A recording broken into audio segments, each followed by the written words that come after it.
Blanche-Neige, les 7 nains et le couvre-feu. Les nains rentrent de la mine ce soir-là. Et ils chantent comme ils le font tous les soirs. Et oh, on revient du boulot. Et tout d'un coup, il y a un prof qui a toujours son smartphone et puis son oreillette. Il écoute les informations parce que si on n'a pas d'informations, on ne peut pas réfléchir. Et donc, il y a un prof qui leur dit stop, stop, stop, stop. Je viens d'entendre le président. Il a décidé le couvre-feu. Et donc, il faut qu'on soit rentré à 9 h chez nous. Et puis, il faut aussi qu'on ne soit pas plus de 6. Alors, nous 7 plus Blanche-Neige, ça fait 8. Il faut qu'on discute. Qu'est-ce qu'on fait? Qu'est-ce qu'on fait? Alors, il y a Grincheux, toujours, qui dit ouais, ça devait arriver, toutes ces histoires. Bon, puis comment ça allait? Et il y a Joyeux, au contraire, qui est très content. Il dit on va rêver devant la cheminée, on va passer du bon temps. Rêveur qui dit ouais, on va rêver. Bon, et il y a donc Hachoum tout d'un coup qui éternue. Et attends, et dans ton coude, les gestes barrières. Bon. Et il continue à marcher. Et il y a prof qui leur dit déjà, il faudrait qu'on sache s'il y en a un d'entre nous qui a pu attraper les coronas. Et bon, là, tout le monde se tait. Le prof dit oui, parce que nous 7, et Blanche-Neige aussi, et 8, ça fait un vrai cluster. Donc, comment est-ce qu'on a pu attraper le corona? Alors, il y en a un qui dit, moi je sais qui c'est qui a pu attraper le corona, c'est Joyeux. Parce qu'il a une petite chérie au village. De temps en temps, il y va en cachette, mais il y va. Il a pu attraper le corona, là. Joyeux, il est pas content, hein. Il contre-attaque, il dit ah non, moi je fais attention et tout. Non, moi, à mon avis, c'est prof. Parce que prof, quand il va à la bibliothèque du village, il a. C'est possible qu'il ait attrapé le virus. Le prof, il n'est pas content. Il dit non, mais ça doit être dormeur. Non, il dit je ne peux pas attraper le corona, je dors tout le temps. Il y a un autre qui dit ben ouais, mais quand tu t'approches du village et que tu t'endors sous un arbre, s'il y a quelqu'un qui passe, tu as pu être contaminé. Alors, il y a Simplet qui dit moi, de toute façon, je ne comprends rien à ce que vous dites. Moi, je ne peux pas attraper le corona. Les autres lui disent ben oui, mais attends, c'est justement parce que tu comprends rien que tu peux attraper le virus. Tu rencontres des gens, tu ne te souviens même pas qui c'est. Et donc, si ça se trouve, c'est toi qui es contaminé. Ils discutent, mais il y a prof qui dit bon, attendez, on approche de la maison, il y a une chose encore plus grave. C'est que on est 7, avec Blanche-Neige, ça fait 8, il faut qu'il y en ait 2 qui dégagent. Il n'y a personne qui veut dégager. Et donc, finalement, il y a un des nains qui dit moi, je crois qu'il faudrait que ce soit Blanche-Neige qui dégage.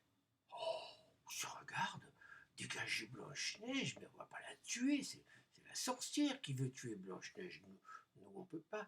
Non, c'est pas Blanche-Neige il ne s'agit pas de la tuer, il s'agit qu'elle dégage.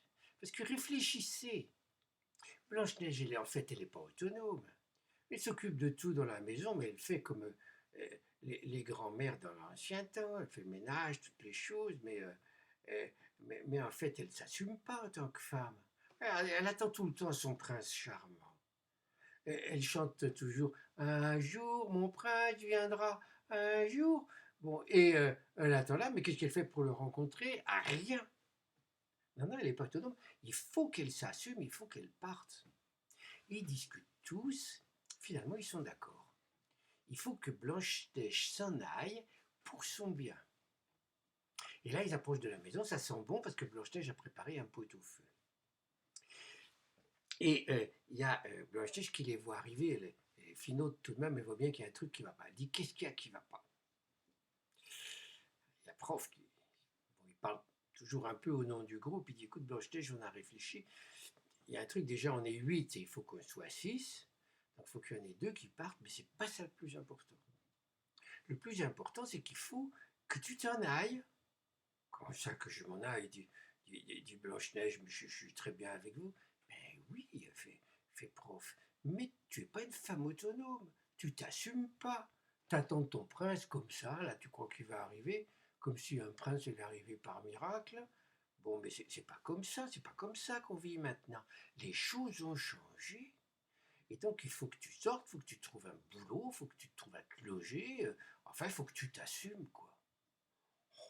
Blanche-Neige, elle est toute surprise. Bon, elle est comme ça. Et il y a Joyeux qui intervient toujours, il calme toujours les choses. Il lui dit, mais Blanche-Neige, je te fais pas de soucis pour nous. Nous, on sait, tu nous as appris tout ce qu'il fallait qu'on fasse. Donc, on s'est balayé, on s'est fait la vaisselle, on range nos affaires, on se lave les mains avant de passer à table, on lave le linge, on sait tout faire. Tu nous as appris. Nous, on est autonomes. Mais toi, il faut que tu t'en ailles. Oh, Blanche-Neige, bon, tu mets en colère. Les nains l'ont jamais vu en colère. C'est la première fois. Et donc, et puis une fois qu'elle a appliqué une bonne colère, elle devient toute triste, puis elle dit au nain, bah, finalement, vous avez raison, il faut que je parte. Ben, je partirai demain matin. Alors le lendemain matin, il y a Blanche-Neige qui part, elle pleure beaucoup, bon, elle embrasse les nains, c'est pas très geste barrière, mais elle les embrasse tout de même. Bon. Et puis elle s'en va, et les 7 nains se retrouvent à 7, et puis ils disent, bon, ben, c'est pas le tout, maintenant on est 7, il faut qu'il y ait encore un qui dégage. Il n'y a personne qui veut dégager. Et puis, à ce moment-là, il y a un nain qui dit, eh ben, en fait, on peut rester 7. Parce que si on fait tous partie de la même famille, qu'on reste tous bien ensemble, on a le droit de rester 7. Et puis, il suffit qu'on fasse attention. Il faut qu'on mette nos masques quand on va au village. Et donc, Joyeux, quand il va voir sa chérie, il faut qu'il mette son masque. Il faut être sûr que sa chérie met son masque aussi. Bon, faut faire confiance, c'est pas si facile. Et puis, prof, à la bibliothèque, il faut qu'il mette son masque. Dormeur, quand il dort sous un arbre, il faut qu'il mette son masque en dormant. Enfin, tous, quoi. Il faut qu'on mette tous notre masque. Bon, finalement, ils ont décidé de rester 7, tous ensemble. Ça va bien. Ils ont continué comme ça pendant toute la durée du couvre-feu, les 6 semaines. Et de temps en temps, ils reçoivent des mails de Blanche-Neige. Elle va bien. Elle a trouvé une chambre au village. Et elle a trouvé un petit boulot. Bon, c'est un début, c'est un petit boulot. Mais tout de même, elle gagne un peu d'argent. Et puis, elle dit vaguement, on comprend qu'elle a rencontré un amoureux, mais qu'elle veut vérifier avant d'aller plus loin, si ça serait vraiment un bon prince. Enfin quoi, elle commence à devenir adulte. Comme quoi, vous voyez, c'est pour ça que je vous raconte cette histoire. C'est pour vous montrer que le couvre-feu, ça peut aussi servir à autre chose qu'à se protéger du corona. Et je vous souhaite une très belle vie pendant ce couvre-feu. Au revoir.